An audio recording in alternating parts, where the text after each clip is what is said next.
साहब, ईद मुबारक आपको बहुत बहुत। आपको भी ईद मुबारक हो, और पंचोदा साहब को तो सबसे ज़्यादा डबल ईद मुबारक है। इनको 2 मरतबा तो मैंने वेलकम किया था। अच्छा। तो वो 2 मरतबा वो मेरे वाले को उन्होंने आपके खाते में डाल दिया। ओके। तो देखें, ईद मुबारक है, अच्छा एक दिन है, बड़ा दिन है और वेलकम करना चाहिए जी। इस तरह के प्यारे दोस्त जब आ जाएं, ईद के दिन मुलाकात हो जाए और इतना खूबसूरत इंसान आपने ये किया है कि एक म्यान के अंदर 2 तलवारों को डाल दिया, एक सोफे पे दोनों बिठाया है। अच्छा जैसे जा रहा है ना। देखिए कौन सा हम कई दफा बैठे हैं इकट्ठे, कभी दस्तों गिरबान नहीं हुए, एक मरतबा तलखी हुई है और वो भी खत्म हो गई हमारी। तो मैं तो दिल में बात रखता नहीं हूँ। अभी तक आपने एक म्यान में 2 तलवारों की बात कर रहे हैं आप। नहीं, मतलब शो में हम देखें ना अपोजिट होते हैं ना। हाँ, तो आज तो कौन सा वो अलग कुर्सियों थी, आज एक सोफे पे दोनों बैठ गए। आज क्योंकि ईद है ना, तो ईद की खुशियां। और हमें ज्वाइन किया है अनम अहमद साहिबा ने, एंकर पर्सन है और मेरी तो कलीग भी रह चुकी हैं और इनसे बहुत कुछ सीखा भी है। Thank you very much for joining.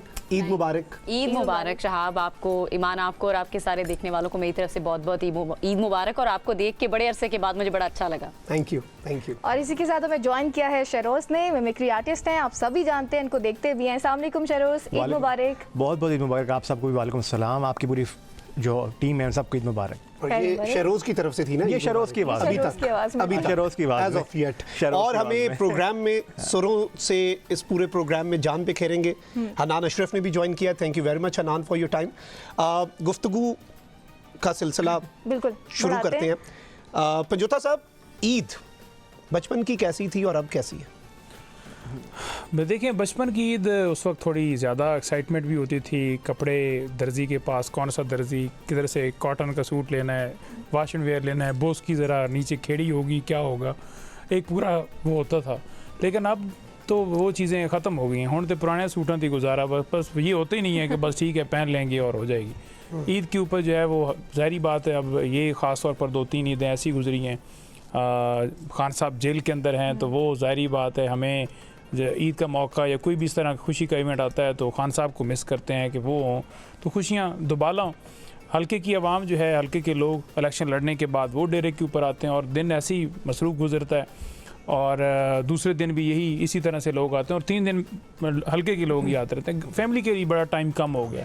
जो आज सूरत हाल चल रही है पॉलिटिकल सिनेरियो के अंदर, जो हालात चल रहे हैं, उस सारी सूरत हाल के अंदर बड़ा मुश्किल हो गया फैमिली के लिए टाइम। तो ये चीज़ बड़ी मिस करते हैं कि वो टाइम ज़्यादा से ज़्यादा दे सकें। बिल्कुल ऐसे ही है।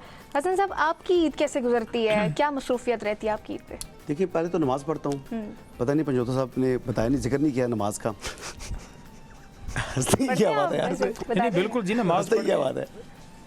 वो तो देखे ना, हर मुसलमान पढ़ता है ना, जो नमाज नहीं पढ़ता वो तो मुसलमान नहीं। मसरूफियात तो मसरूफियात में जिक्र नहीं किया। अगर आप डिटेल हैं जी, मैं इतने बजे जागता हूँ, 6 बजे का अलार्म होता है, फिर मैं मुंह धोता हूँ, फिर मैं नहाता हूँ, फिर मैं कपड़े पहनता हूँ, फिर मैं हसन अयूब साहब को कॉल करता हूँ कि मैं मस्जिद में जा रहा हूँ तो प्लीज आप भी आ जाइए। मतलब ये तो नहीं था। सिंपल बात है कि किस तरह एक्टिविटी क्या हो। मैंने आपके शो में जान डाल दी ना, जान डाल दी। अच्छा, अब ये है कि लत्ता पैर बाँव भी डाल दो।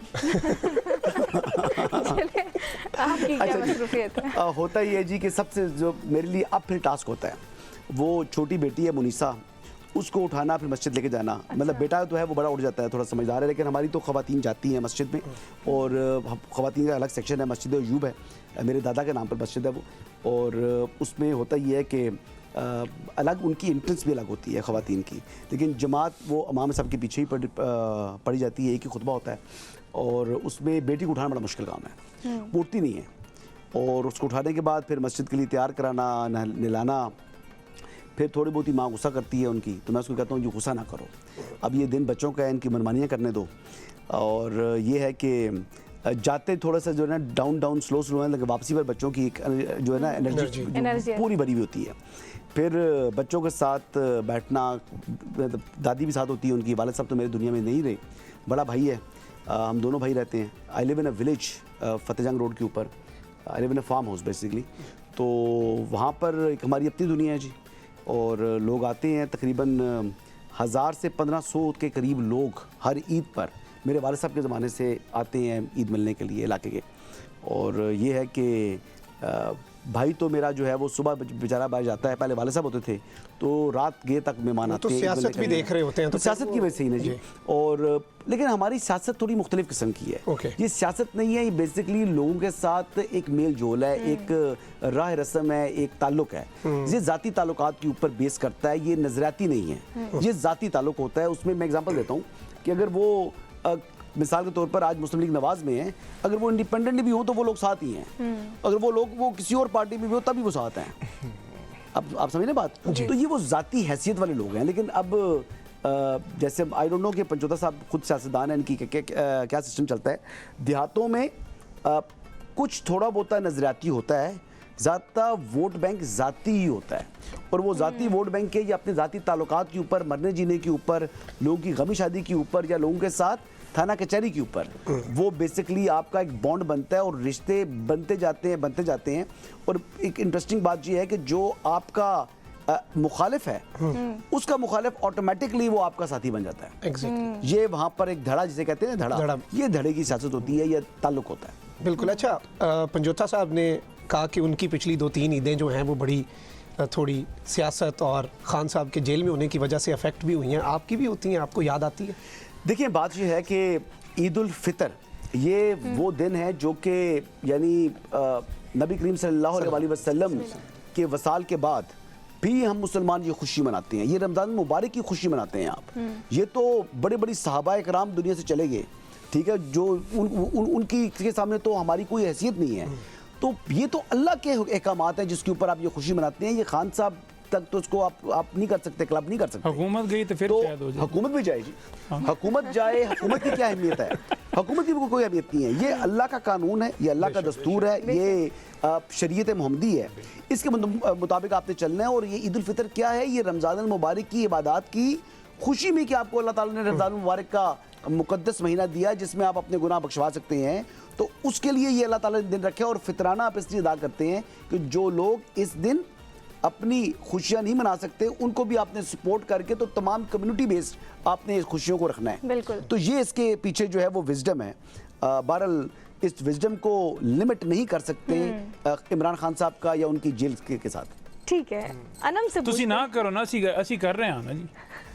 ये भी ਤੁਸੀਂ ठीक ਨਾ है ਕਰੋ, इनकी ਤੁਹਾਨੂੰ क्या करे ਤੁਸੀਂ करो। शरीयत मोहम्मदी या वो तो अपनी तरफ से इकामात चले इलाही वो जाएंगे ना ठीक अपनी, है, हाँ। उसके सामने तो लेकिन मेरे फर्क ख्याल होता है। फॉर एग्जांपल ईद से 1-2 दिन पहले आपके साथ कोई ऐसा सान्या हो जाए, जाहिर ठीक है, तो फिर आपको ये तो नहीं हो सकता ना कि आप ईद उसी तरीके से मनाएं जिस उसी तरीके से नहीं होगी, मनाएंगे तो सही, लेकिन मनाएंगे वो तो सही, रौनक नहीं होगी। लेकिन वो रौनक या वो पिछले दिल में रमज़ान नहीं में जी होगा। मेरे फादर लॉ का इंतकाल हो गया।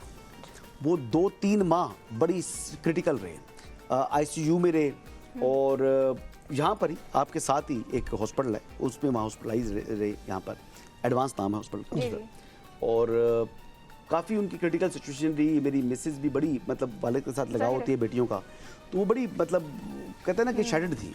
लेकिन ईद के दिन मैंने उसको कहा, मैंने कहा देखो ये अल्लाह ताला ने का अहकामात हैं, इसमें आप ना वो करो। तो वो फिर मस्जिद भी गई, उस तरह गई, बच्चों के साथ उसने प्यार भी किया, थोड़ी देर वो बच्चों को उसकी खुशी में रखी। और ये आप खुशी इस बात की मनाते हैं कि अल्लाह ताला ने आपको रमज़ान मुबारक का महीना दिया, इसलिए गम नहीं आ सकता, इसमें गम को ऐड नहीं कर सकते। क्लैरिटी रखें अपने जहन के अंदर। बीइंग अ मुस्लिम हमारा अकीदा है। देखिए मेरे वो मतलब फादर लॉ थे और प्लस मेरे मामू भी थे, सगे मामू थे, और मेरा एक ताल्लुक रहा उनसे। मुझे भी अफसोस था, लेकिन अफसोस एक होना अलग बात है, शरीयत के सामने तो फिर इंसान जो है ना उसके साथ ही आपको जाना चाहिए।